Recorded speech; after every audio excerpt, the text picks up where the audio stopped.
Hey, John Gilroy here. If you review headlines coming out of Washington, D.C., you see the phrase artificial intelligence. Today, we're going to turn the tables and talk about process intelligence. Hit the music, Manny.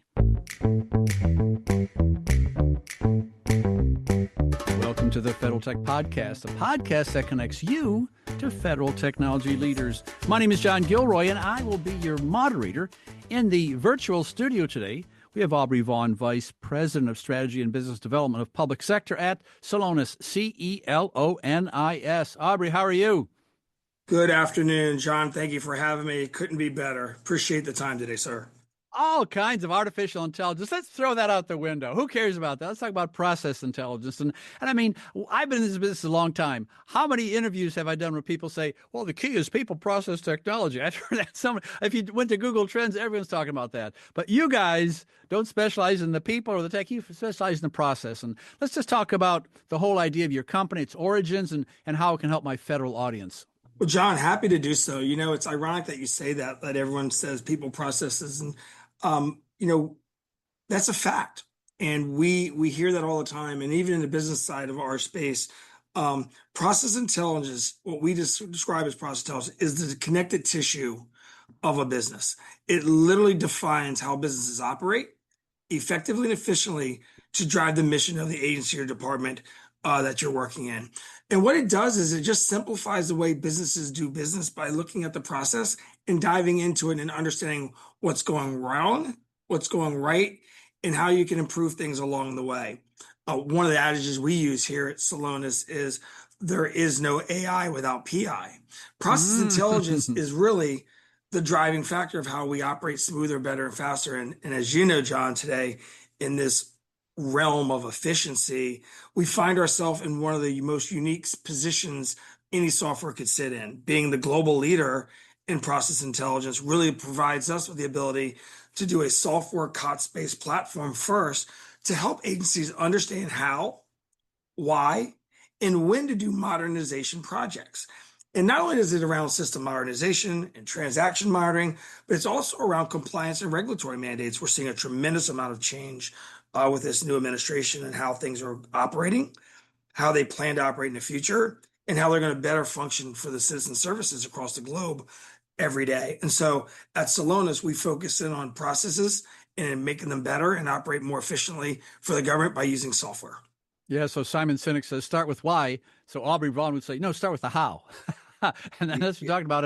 And it used to be pretty easy. I mean, Aubrey, you've been around for a while. You can remember when you walk down the hall and find the key guy with all the keys and walk in the server. Oh, there we go. Yeah, we go from here to there. It's pretty easy. We're talking about alt clouds and CSPs and this and that and people repatriating, coming back. It's just that, if we had a whiteboard, I think we'd run out of those markers or something. The processes today are much more complex than 4 years ago, aren't they? Oh, without question, it's interesting. And what Celonis prides himself in doing is really just staying direct in the center and really just driving facts-based decision-making back to the departments and the agencies by using process intelligence. I'll tell you a little quick story that might be something of relevance here. But prior to me joining Celonis, I ran a relatively large software company that did improper payments monitoring. And I'm not going to name the company, very prominent firm. I was going on the Hill to testify in front of Congress about, wow, we found $10 billion of improper payments. And I remember being pulled aside by a very senior level government executive saying, hey, Aubrey, could we not do that? And I was always wondering, well, why wouldn't we want to, be very proud of the fact that we've just saved the American taxpayer $10 million? The next question they're going to ask you is, why is that happening? And at that time, we couldn't answer that. And we fast forward several years or a decade later, and I'm sitting in an interview with Celonis. And the whole reason I was there was because we answer the why. Not only can we identify the challenges and improper payments and the unmatched disbursements and the things that are important to the agencies, we also can tell the departments why. And not only why, but how we fix it, the fine frame fix. Now, what I will tell you is software is only part of the answer. We believe firmly that continuous operational improvement is a lifestyle, right? You have to have a culture in the department that wants to build better processes, better systems, more efficient systems. As you might have read most recently, there's a lot of noise around the retirement system in the government, right? I think everyone would want to see our retirees retire quickly and fast. The system was taking 6 to 8 months to retire folks. But by the department going in and looking at the process, understanding that that process was broken by using technology like Celonis, it can actually effectively help solve the problem of system breakdowns along the way, driving a more effective approach, and ultimately getting people through their retirement quicker, faster, more efficiently. And so, understanding that people and processes are important, having technology to help drive those mission changes is ultimately critical. And also having the lifestyle and the culture within the departments to want to facilitate that types of change, John. Yeah. Celonis. I'll meet with some friends over the weekend here, and I talk about my guests. And then they say, what does that company do? What do those folks do? And, I did an interview this week about hyperspectral imagery. Well, that's a different kind of interview. But I think with Celonis, I'd say, well, I had this guy from Celonis on. What do they do? Well, I have to kind of boil it down to the big things like, well, you know what this ERP stuff is, like financial planning and maybe customer relationship, CRM. They look at big systems and they try to find connections. And I think what they try to do is maybe take big systems and have them work more efficiently, because the people at an ERP may know all about it and the people at the CRM may know all about it. That doesn't mean they can see differences and connections. And that's you said it's the human. There's humans involved in this. Yes, sir. And it's really making a decision-making process by using a data-driven approach. It's funny, it's ironic you mentioned ERP, and ERP transformations are widespread now because the government wants to be more effective Yeah. and efficient, right? And there's usually an argument internally to businesses of which way do we go? Do we do half modernization, full modernization, or completely new modernization? And for Sloanus, the beautiful thing about what we do is it really doesn't matter. The number one thing that any department or agency will need to do prior to any system modernization effort is understand their processes. And that's what we do. Not only do we do that well, we do that better than any company in the world.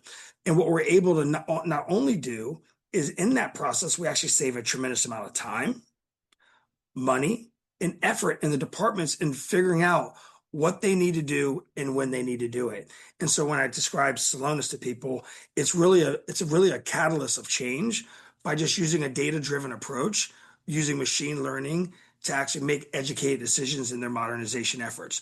And whether it's modernizing a software system or an HR system, any particular platform within a department or agency is going to want to have an efficiency software platform. And that's what we are. We really are driven to help the agencies operate better, smarter, quicker, and more efficient. Let's get away from the robots and focus on these human beings we have to deal with every day. Let me state the obvious. There are some agencies that are experiencing some staff changes. I sat down and had lunch with a guy from DISA 2 days ago. So even at DISA, they had 8% reduction. So a lot of changes out there. Is it possible that institutional knowledge can be lost? I mean, it can be. So how do you handle that institutional knowledge? It's not a matter of, hey, where's the lunchroom or where's the parking lot? It's there's institutional knowledge that when people leaving, it can disrupt things. And you've hit the nail right on the head, John. It is a challenge that we all are experiencing in the workplace, because many of these systems, the reason why they need to be modernized is because they're very old. And the folks in the organizations were the original architects and designers of these systems. And so peeling back that information and understanding why they were built that way, what was the need to do it that way is really, really critical. And while there is a tremendous amount of pain in the current plan of how they're going to modernize, what Celonis helps do is bridge that gap, where we can take out the guesswork. I'll give you a really wonderful example. A lot of these modernization efforts, you've got to do fit gap analysis to understand, like, where are we? And normally those were people getting in the room, chatting and talking about what they thought their processes were. That's the people aspect, right? Well, I think our process does this. We think our process does that. But in the reality, in today's machine learning and AI driven culture, you can push a button and have a full map of what your process really is. Now, the beautiful thing is with that is you can argue about that all day, but the fact will be your process is what it is. And so while agencies are losing people, this platform is that Band-Aid to really help them heal that loss by really driving a technology-driven approach to help give them data, to help them be more valuable and useful with the smaller staff that they have today. Well, Aubrey, I do very, very sophisticated research before my interviews. And so what I usually do is get up in the morning and go to YouTube and type in Celonis, Celonis, whatever company I'm interviewing. And there's a lot of videos. The company's big. It's all over the place. And I watched a couple of videos, and they talk about digital twins. I said, well, I know about digital twins, but I can see how it be. So how is it applied in the area of finance and the federal government? It seems like I can't see the connection. Digital twins, how does it help? Oh, it's an amazing way to look at how a company or an agency is built. By Hmm. building a process digital twin, you're building the complete blueprint of everything you do within the department of agency, and you're doing it in a system of record that's timeless. Um, my spouse, who's a senior executive in the Department of Defense, would have meetings, and there would be constant Visio graphs and diagrams that are on paper. And I used to ask myself, Hmm. do these ever end?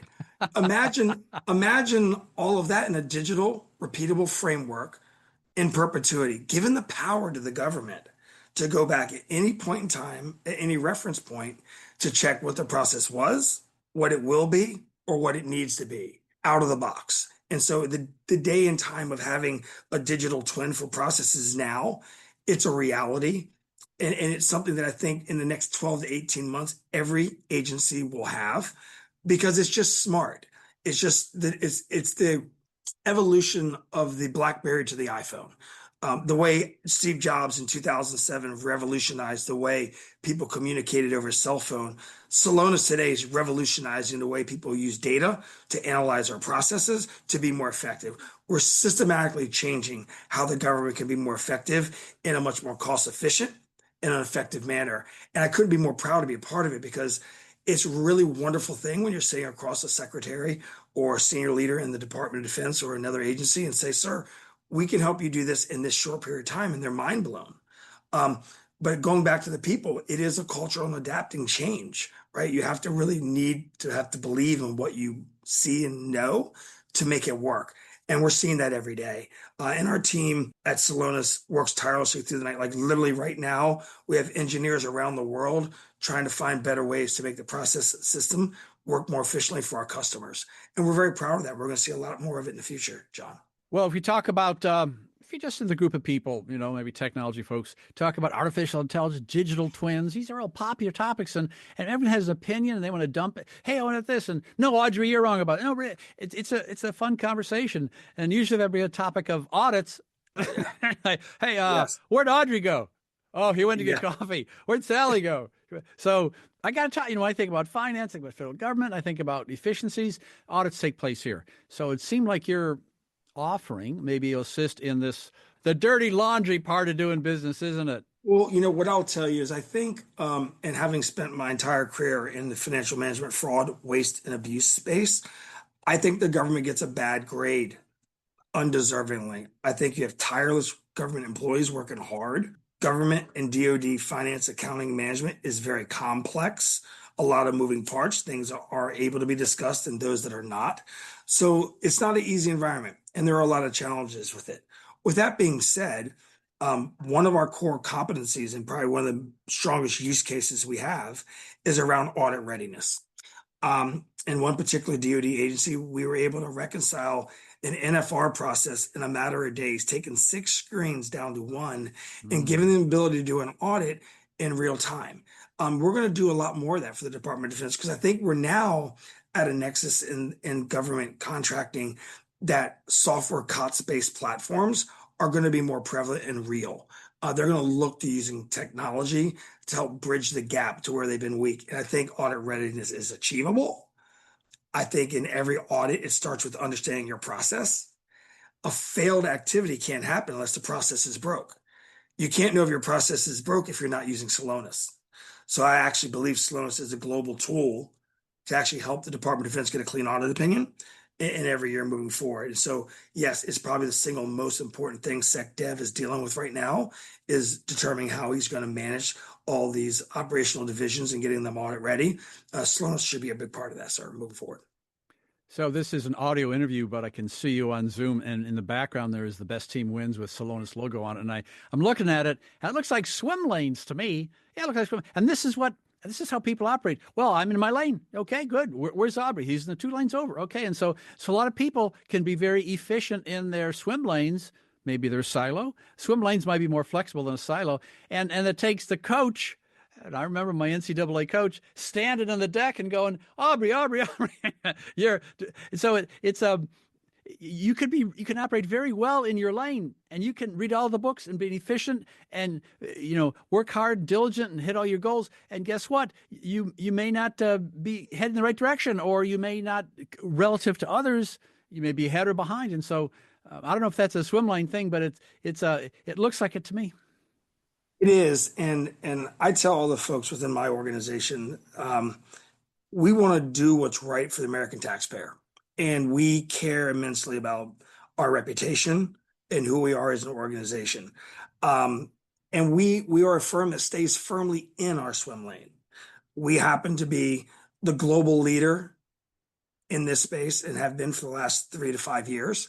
And we're humbled by that. But the one thing that we don't do, and this comes down from our founding CEO, is that we only solve problems we know we can solve for our customer.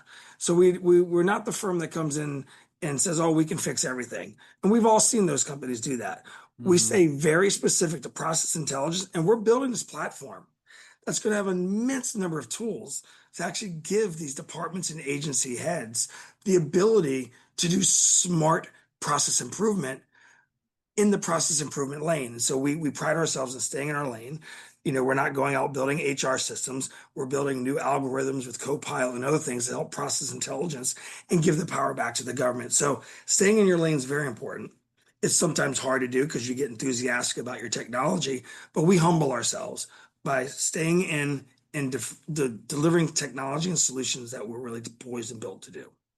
I open up this interview with this silly parallel of artificial intelligence and process intelligence. Well, maybe I should have included decision intelligence, because this is what you're pointing at is like, okay, the executives have to make decisions, and you need the right information or tools to do that. And so maybe the third intelligence is going to be decision intelligence, huh?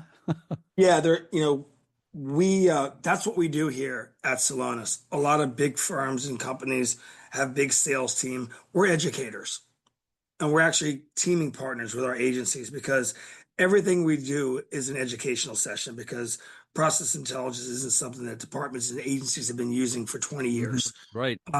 There's been layers of it layered in over time, but what our founding CEOs have done is built a real true framework of driving real data-driven decisions using Celonis's process intelligence framework. And it's an educational process. I mean, we learn every day. I learn every day all the new and cool things that we're doing around the world for our customers.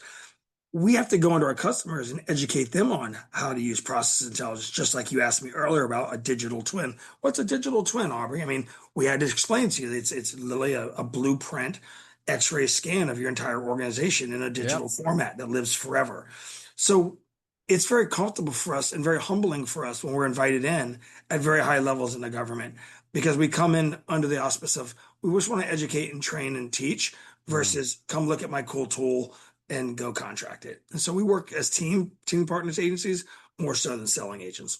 Well, toss to John with the word education, because a lot of my listeners are trying to learn as much as they can about new offerings, new companies, new processes. We have authors on books. And when it comes to education, a lot of my listeners need to have CPE credits. Speaking of education, in September, you can have this offering where you can be able to go down, listen to people, and learn about digital twins, learn about process automation, and get education credits at the same time. Is that September, October? When's that? Yeah, it's in mid-September, and there'll be a tremendous amount of information going out about that. We're extremely humbled as DC was picked as one of the marquee cities to host this event. It's called our Process Intelligence Day. It's going to have key executives in key agencies across the government coming in and talking about how they're using process intelligence, how they can use the technology to do this. A lot of our industry partners will be there showcasing their ability to integrate our technology into their projects. So we encourage anyone listening to this to come join that. Again, it's an educational event, and it's also CPE driven. So you can come learn and get CPE credits to help better your career. And so we're very excited about that. It's going to be a big highlight of 2025 for us.